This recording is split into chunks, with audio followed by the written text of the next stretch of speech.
This Garlic Marketing Show is a part of a series on partnerships. It's one of the most powerful things that you can do for your business. If you look behind any great business, there is some sort of partnership. Disney, Apple, down to law firms being referrals, doctors being referrals. So especially if you have a digital agency or you're a digital marketer, partnerships are the key. It's going to help you to grow your content faster, grow your audience faster. Everyone talks about it. But how do you do it? That's what this whole series is about. And I've got Alex from partnerhub.app coming on, and he's going to give you 10 ways, 10 things to do to develop an amazing partnership relationship, 10 different ways to think about it.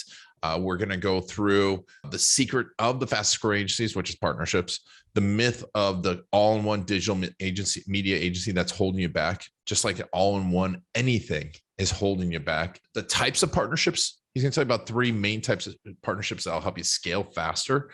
We're going to talk about co-marketing, co-selling, mapping accounts, which is a really cool thing that he's going to talk about. All this and more on this episode of Garlic Marketing Show. Of course, this is brought to you by videocasestory.com. You know, customer stories are the best things for you and for your clients. If you're a digital agency, go to videocasestory.com/partners to apply to become a partner. It's free to apply. We don't take everyone, but we are always looking for amazing partners, both to help us promote video case stories and to help our clients, our customers, distribute them and grow faster with them. All right, let's get started.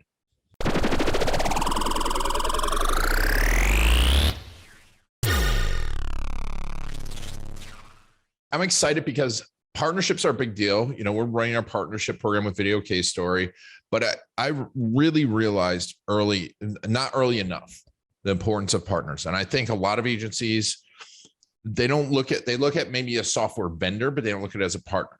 They look at, and they try and internalize everything. And do you see that happen with PartnerHub? And by the way, I'm not going to get into Alex and PartnerHub too much. It's an awesome company. Real quick, Alex, where can someone sign up for PartnerHub if they're an agency? Yeah. It's a platform for agencies and technology companies to find partners, align, grow, all the bells and whistles you need to manage a successful partnership, which is what we'll get into today. Yeah. And where do you go? Partnerhub.app, right? Yeah, partnerhub.app, and you'll find links to either book an onboarding call or just click through and join. And I think it's also a community. It's not just, which I think is super important too, because I don't know if you see this, but I've seen this a lot where I think agencies, freelancers start out and they're like, I'm going to do everything myself and I'm going to keep it all internal. And I don't want anyone to ever exit my ecosystem. And that's the absolute worst thing you can do. Absolute worst thing you can do, because A, you get away from your core competencies. I did that. B, you don't grow as fast. C, you're not finding partnerships. And that's the best way to find new agency clients. It's not Facebook ads. It's not, and no offense to Facebook ads, no offense to people running any of this stuff. It's not cold outreach on LinkedIn. It is partners. And that's why I want to talk today about that. Do you see that? Have you seen that a lot in agencies where they're anti-partnerships? Yeah, actually surprising enough. And honestly, we see it in the largest agencies out there, which is something I shouldn't say on this podcast, because that would make you think, oh, to become large, I need to be anti-partnership.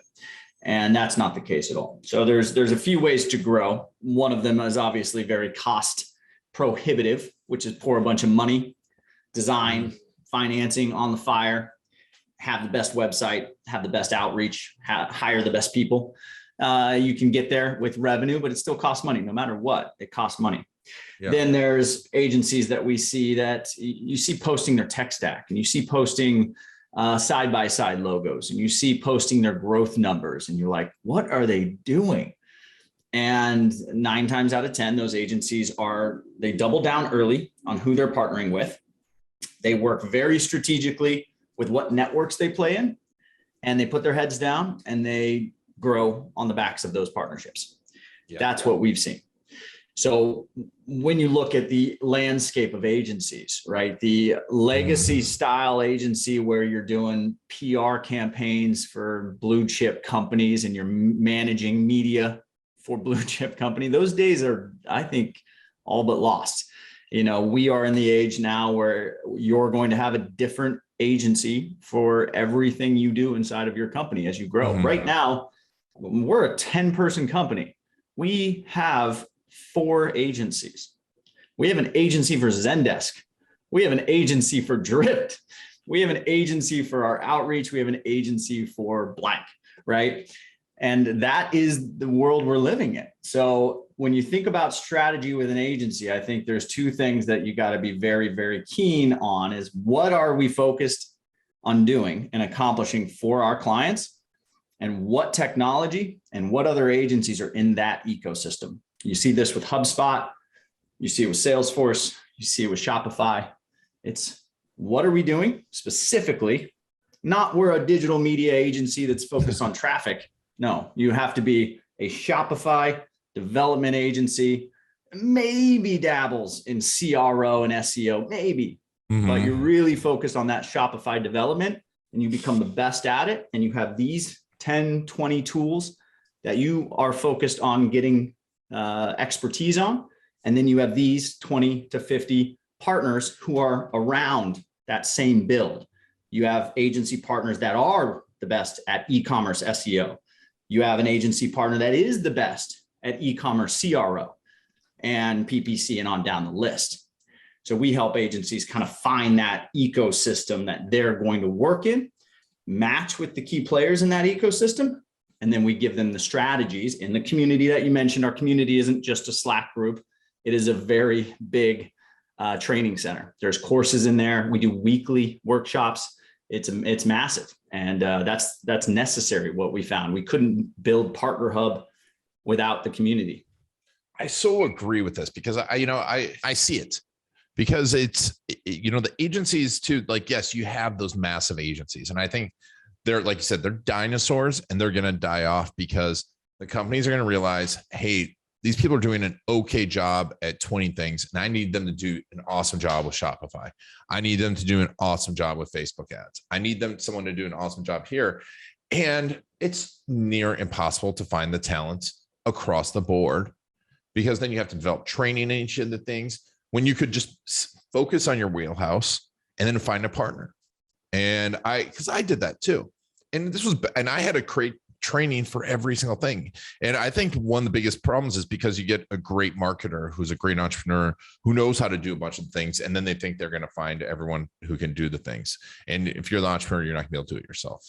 And this leads back to the community, because I think that's the number one thing that agencies need too, is a strong community they trust. And that's why it's awesome that you're building it. Because I did an analysis and I start really looking at the fast growing agencies or fast growing anything in the marketing world, and there's some sort of partnership behind it. If you really dig deep, they know someone on the inside somewhere. It might not be this outside partnership, but they got one person. They have a referral partnership. I came from FindLaw. FindLaw, it was the fastest growing legal agency. Why was it? Because they owned Westlaw, and Westlaw was in with all the attorneys. So it's just like, boom, open the door, and the attorneys are like, yeah. So that's why I'm so excited to talk about this, because I think it's the best thing agencies can do. I think it's the best thing any business can do. I really do. So like, even if you're not an agency, I think you should listen to this because you're going to learn a lot. This will apply to any company that wants to get into a reciprocal growth relationship. Called partnership. Partnership can mean so many things if you're listening to this, but reciprocal growth relationship, meaning Ian and I are going after one audience. He's doing it his way. I'm doing it my way. Anything we do together, because of the world we live in, I'm going to be tagged in Ian's post about this on social. He's going to be in my newsletter, which will link to this episode next week or whenever it comes out. And we are guilty by association. And all of a sudden, our audiences start overlapping more and more. And there's tools that we'll talk about called account mapping tools, where you can plug into this ecosystem and say, how many people do you have that I don't have? How many people that I have that you don't have? How many people are we selling together? Because if I'm better at sales than I am, I'm going to have more of our overlapping audience deeper in my pipeline, right? So you think about a pipeline, you have your prospects, whatever you call them, then you have your closed one. we may have a shared pipeline, meaning I have these 10 accounts that Ian wants really badly, but because his sales team isn't up to speed, they're sitting in leads and they're in my closed won column. Well, how can we work together to move Ian's leads into closed won that I know and I have a good relationship with? Well, there's a whole bunch of strategies underneath that umbrella. Let's get into it here. So I'll share my screen if you don't mind. Please do. So this is 10 ways to increase ROI from partnerships. It's about a 10-minute run through. So let's go through it here real quick. Okay, so what types of partnerships are we talking about, Ian? We said reciprocal growth partnerships. These are the actual industry terms. Implementation partners. Those are your HubSpot, Shopify, those savvy experts in the solution that will go to a brand and say, I can build that out. Now, it's a partnership because HubSpot, Shopify, Salesforce, these companies pour tons of money into training and developing and highlighting and resource after resource to make sure that these agencies trust that they can sustain a business on top of that product. We call them power partners is another way to think about it. Then under that, you have referral, pure referral partners. This is where I may not take the time to become an expert in that solution or even just working with that agency in any sort of way other than I just like the founder and I'm going to send them business, right? Or I know that they're really good at SEO. And honestly, I don't know anyone else that's better. I'm going to send them all my SEO business. That's a referral partnership. Co-marketing and co-selling only. This is the unsung hero of partnerships. This is kind of what you and I do, Ian. I mean, yes, we refer each other business here and there, but you and I can be most effective together by co-marketing and co-selling, meaning, hey, Ian, if you have a client that you think I would also be interested in, instead of you just referring that client over, because you may not, be that comfortable with just making the referral, we can create almost like an account-based marketing strategy where you say, Alex, I'm not going to send you a direct intro to that client. I don't feel comfortable with that yet, but I'll get you on the podcast and I'll send the link to the podcast to my client and recommend that they listen to that episode. That's a co-marketing relationship. And then co-selling under that, again, I'm not making a specific referral. What we're doing with co-selling is making sure that our teams are mentioning and referring to and associating ourselves with that other brand in the sales relationship. Sometimes we call it, let me pull in an expert from another company I work with on this, and we'll get you going. We kind of have to facilitate the best sale, and we do that sometimes with partnerships. I love that. Qualifying yourselves to have partnerships. This is important. So when we're talking to digital agencies now, we're going to focus on agencies. You have to have operations in line. Streamline is a good word. Sales have to be streamlined as well. You have to have repeat sales. You have to have customers coming back. Selling retainers is a good indicator that you are ready for partnerships. If you're selling retainers, that means that you're repeating the same process. That means you're repeating the same package. And that means that underneath that, there can be partners. You can fill that retainer with partners. And then expertise. You have to be a thought leader. Have to be, strong word. This is a nice to have, I'd say, the expertise. And the reason I say that is because if you're not somebody that I would trust to recommend something, you're not going to be able to be a good partner of whoever that is you're recommending. So if I don't trust Ian's word on who the best videographer is, when he says, go to this guy, I'm just going to be like, yeah, thanks. And I'm going to forget all about it. But Ian's a thought leader in videography and videography services. So when he tells me who the best is, I'm going to go right to that person. I'm not even going to look anywhere else, right? That's expertise. Now, strategy number one, begin all your partnerships with a operation, with a partnership memorandum is what we call it. And I'll get Ian these links here. There's an actual template for it. But if you're just listening to this, you're not watching it, it is essentially a document that you put together with your partner that aligns what personas you're going after together, what markets you're targeting together, specifically on your websites, where your logos are going to be placed, what co-selling solution you're going to use, what PRM or partner relationships management solution you're going to use together, and what points of contact internally are going to be managing this relationship. And then there's some others in there. You can check them out. Partner memorandum. If you do not have a process and you're not aligned with your partner on what it is you're doing, what the goals are, who's doing what, when, how, you will fall on your face with partnerships. So make sure you have a purpose, right? Co-market with your partners. This is what we're doing now. We're creating a podcast together. There are multiple types of co-marketing. You can create a course with your partners. We see this a lot with agencies in the Shopify and HubSpot ecosystem. They oftentimes will create a robust course on how to do full funnel XYZ on top of Shopify. They bring in multiple tech partners in there. They've got multiple agencies that are featured in that course. And all those people inside the course are referring to the course. So if I have a question on how to do blank with blank, Shopify or HubSpot may not be able to answer that from a customer success standpoint if I'm on the phone with their customer success team, but they can point to the course and say, actually, this agency over here created a really awesome course that highlights how to do all that. And they'll point to it, right? Create a course together, webinars, expert interviews, host an event, submit guest posts back and forth, publish a case study together. I like the idea also of getting together with a bunch of partners in one vertical and doing a bigger case study. Case story. Case story. Sorry, case story. Yes, a case story. But do the research together, link to everybody that's involved, crowdsource a lot of information, put it all together in one place, and then make sure everybody's mentioned in that place. Mapping accounts. This is the precursor to co-selling.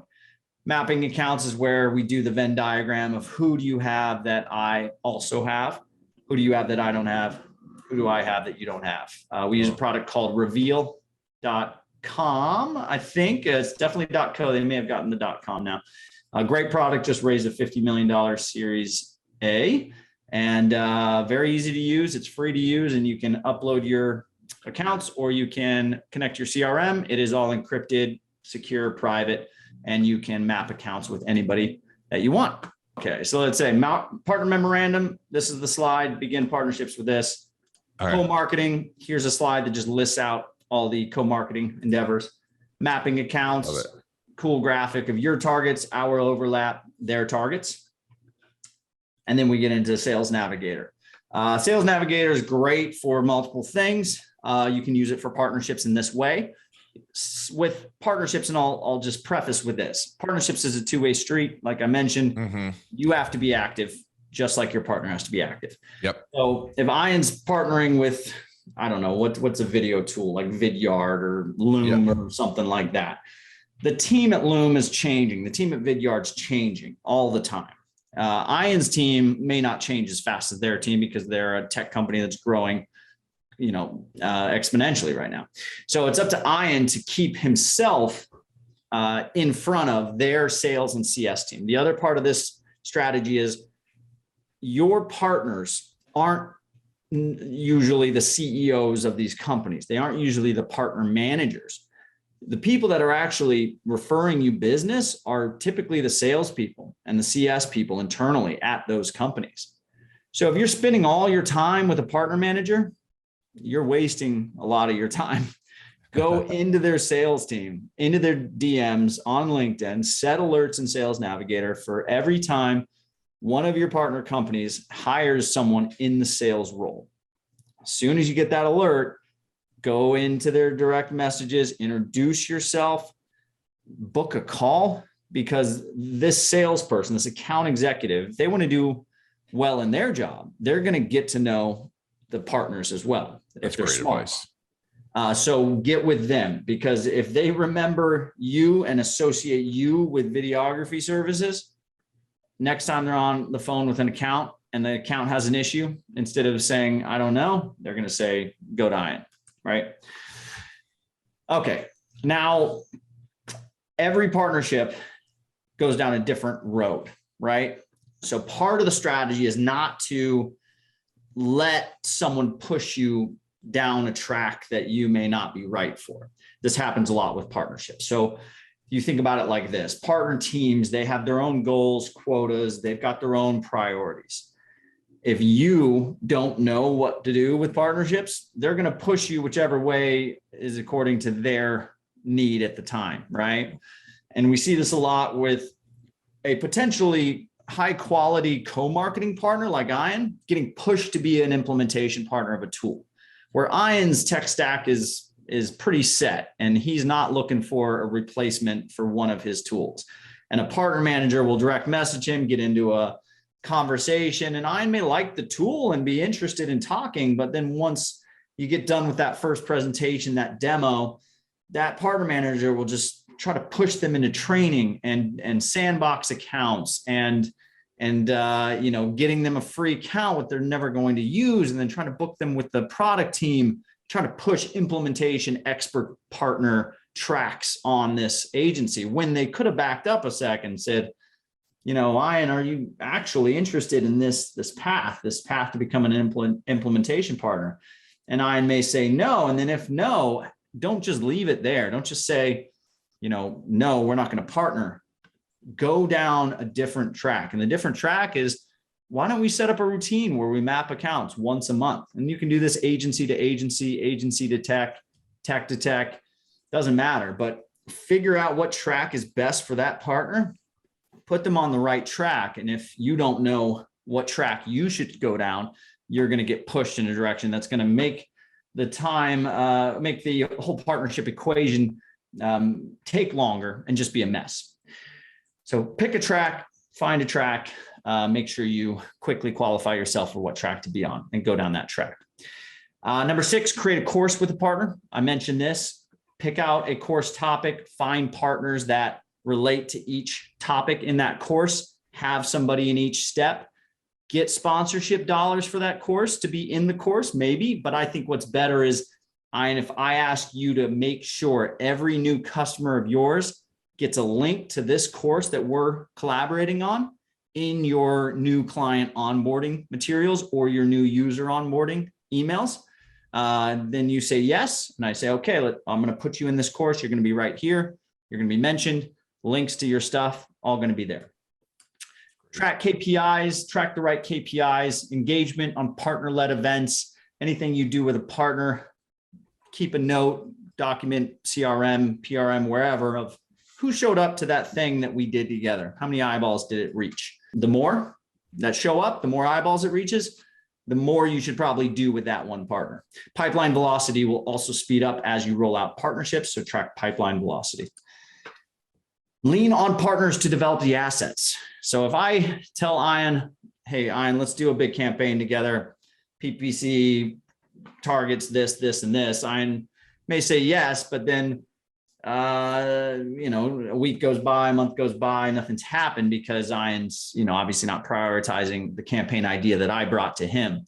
So I would say, Ian, let's do this campaign together. Here are all the assets. I went ahead and put your logo in all of them, and I'm giving him everything he needs. This also goes along with the next one, strategy 9, which is owning your partner event landing pages. If I go to Ian and I say, let's do an event together, and I expect him to push traffic to it, and I expect him to maybe even pay to drive some traffic to it and put his time and energy into it, Ian should say, sure, but I'm going to drive traffic to the event landing page on my website so that I get the traffic and I get the conversions and I get the opt-ins. Even if you share opt-ins, if I'm going to be involved in an event in any sort of high resource capacity, I'm going to put my own event page in my own community. I'm going to drive traffic there, right? Mm-hmm. The end all opt-in can still be on a different page, but the starting point should be yours. Own that. Finally, setting up services on top of partners. So if you're one of those agencies that I'm coming across, honestly, less and less, where you're sort of customizing everything and you have no product-based services, it makes it very hard for buyers to make quick decisions on whether or not to work with you. It also makes partnerships difficult because the service is vague and you could be wishy-washy in what you're using. And these days, more and more, buyers are coming to agencies with a specific tool-based skill set. Are you an expert in blank? If you are, I'll buy services from you. That's the world we're living in. It's going to increase as we come out with more robust SaaS, where we have SaaS like Drift and HubSpot that are ecosystems in themselves, and you have to spend half of your week just learning the new products that they come out with just to be able to continue to offer services. If I'm a HubSpot user as a brand, I have to have a HubSpot expert. I cannot go to just a digital marketing agency. There's no way, right? And HubSpot's doing most of the lift for me. I may need some creative on top, but my main core issue is making sure that this system works. That's with Zendesk, that's with Intercom now. Like, you're seeing these robust platforms. And when a company uses those, their first order of business is to go to an expert in that platform. If you don't have a very easy to make a decision around purchasing option on your website that talks specifically towards implementation and support for a solution that you're an expert in, it's going to be very hard as we go deeper into this world of robust ecosystem SaaS to convert business.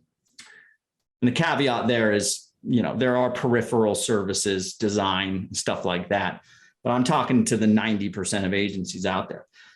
Zapier experts, HubSpot experts, Webflow experts, right? These guys are going to get the business, and then their partners are going to get dished the creative.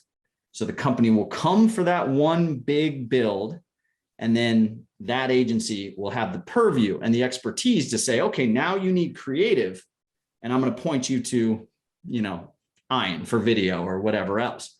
But if you don't have that to start, you're going to be the person that's going to be begging for those referrals from the company that gets that first lead. Yeah. That's that.